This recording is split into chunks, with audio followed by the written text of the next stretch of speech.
at a large-scale mining site. A DW90A dump truck is seen reversing carefully into the disposal zone, carrying a full load of hard overburden material. It prepares to dump its payload for the construction of a new hull road.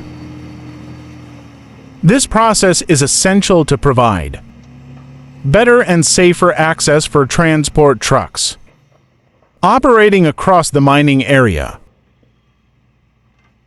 Once in position, the hydraulic bed lifts, and tons of solid waste material cascade down to the disposal surface.